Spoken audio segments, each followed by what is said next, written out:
Well, I have one last question that I want to ask both of you.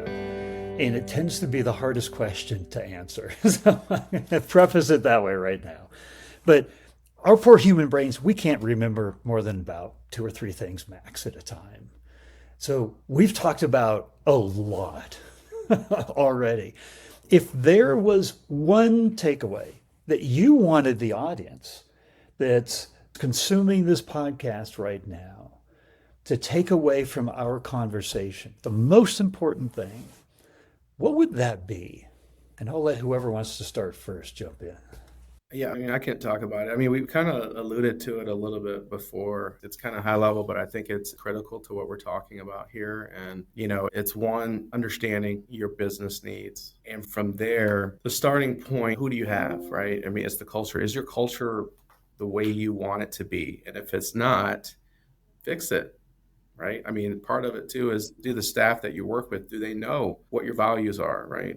If they don't, if you think they don't, I mean, you can send out a poll and find out if you think they do, or if you're not sure if they do. But make sure that they understand what the values are and that you are sharing that with them. And then make sure you are recruiting people that are in line with those values, right? Then you, again, train, you work on retention, you work on improving your processes, making it better. You invest in your people. I think that's the most critical component to this. And I think the one thing that I want to try to take away from this is it does, kind of start and end with your people, but really just take a look at yourself, right? What are your company's needs? And do your people know your values? Do they know what you stand for? Because it's a lot easier to recruit when you know what they are and the rest of your team knows what they are. And then you can see if that person is going to fit into it. Yeah, I'm going to piggyback on that, Jeremy. And I would say in all of this, hope is not a strategy. You actually need to be very intentional about this, right? You need to measure. You need to be very clear what skills are needed. You need to assess. You need to,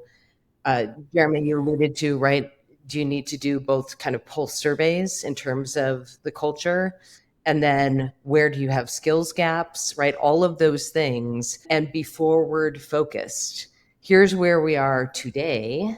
Where do we want to be? And what do we need to do from a P standpoint to get us there? Very, very strategically and proactively, not just, we hope this is all going well for us. And we feel like, nobody's really coming to us and saying things are bad. I'm going to go back to the stats. Only 43% are willing to support change, and 66% of employees are burned out. If you're not taking a hard look in the mirror, and if you're not assuming some of those people are in your organization, I've got some real estate to sell you on Mars.